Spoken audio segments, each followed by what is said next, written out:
Donc je suis avec Jacques David, on est sur la conférence de presse de la corrida, à quelques jours de la corrida, et tu es responsable éco-responsabilité, bon ça englobe pas mal de termes Oui. sur la corrida, donc comme tu l'as dit tout à l'heure, ça a pas mal progressé dans ce Ouais. domaine-là.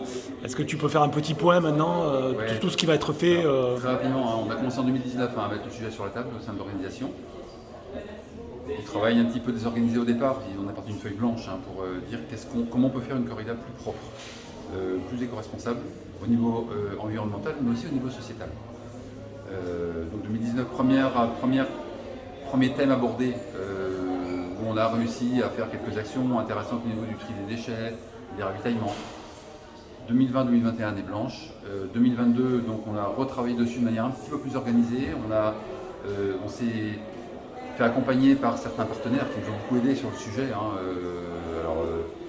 Pour les citer, Terre Azur pour les ravitaillements solides, Eau Neuve pour les ravitaillements liquides, Execo pour la récupération d'articles de seconde main, Toulouse Métropole pour la gestion des déchets, du tri des déchets.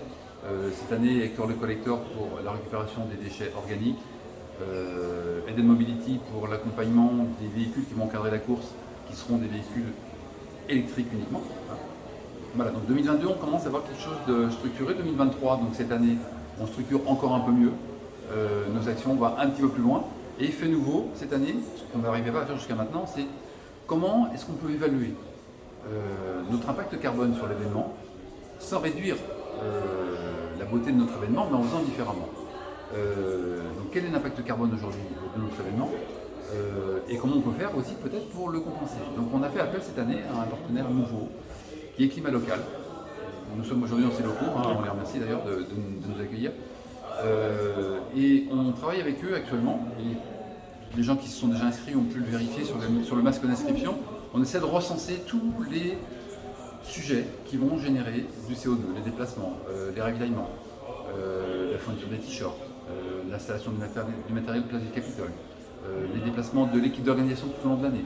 Voilà, tous ces sujets-là, tous ces événements, tous ces points qui vont contribuer à l'émission carbone, on les chiffre, on les rassemble et on chiffre point par point, de manière à avoir au 30 juin une estimation relativement précise de nos émissions de CO2.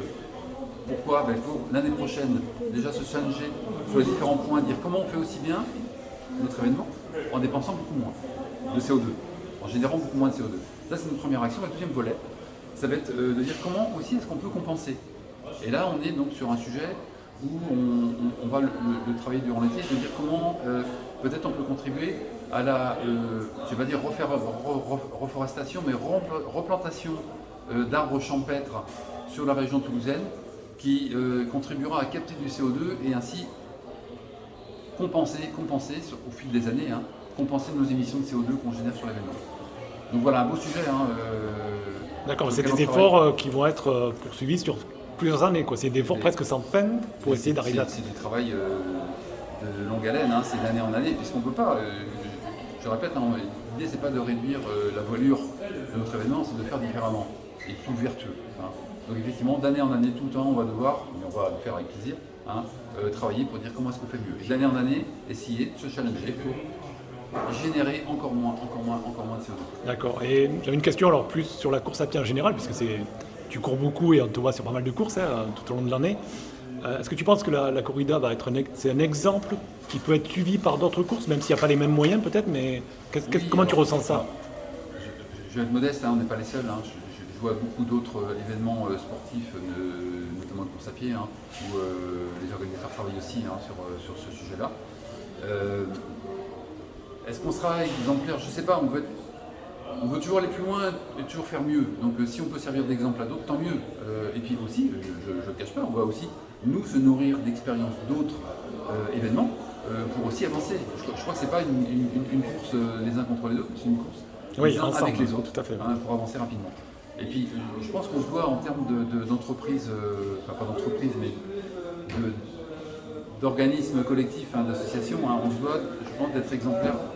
Et c'est nous qui devons montrer la marche à suivre auprès du public. Et essayer de faire bouger les lignes. Le but c'est ça, c'est de faire bouger les lignes pour que aussi individuellement chacun prenne conscience et aille un petit peu plus loin dans sa démarche. C'est pour ça que d'ailleurs on aura Place du Capitole le 30 juin, donc un espace RSE qui regroupera donc Toulouse Métropole Gestion du Tri, qui regroupera donc Execo, notre partenaire donc de recyclage, Hector le collecteur, donc, qui récupère nos déchets organiques, et puis Climat Local bien sûr, qui est notre partenaire sur ce sujet primordial. Je te remercie beaucoup Jacques, et puis on se donne rendez-vous pour la corrida à la fin du mois. Nombreux, vous l'êtes déjà, hein, dépêchez-vous de vous inscrire parce que là on arrive bientôt au maximum qu'on puisse. Oui, j'ai vu, ça va être presque 5000 concurrents. Quoi, c'est top, là, ça monte très vite ces jours. La heure par heure en ce moment, là, c'est en train de monter très vite. Merci Jacques, à bientôt. À bientôt.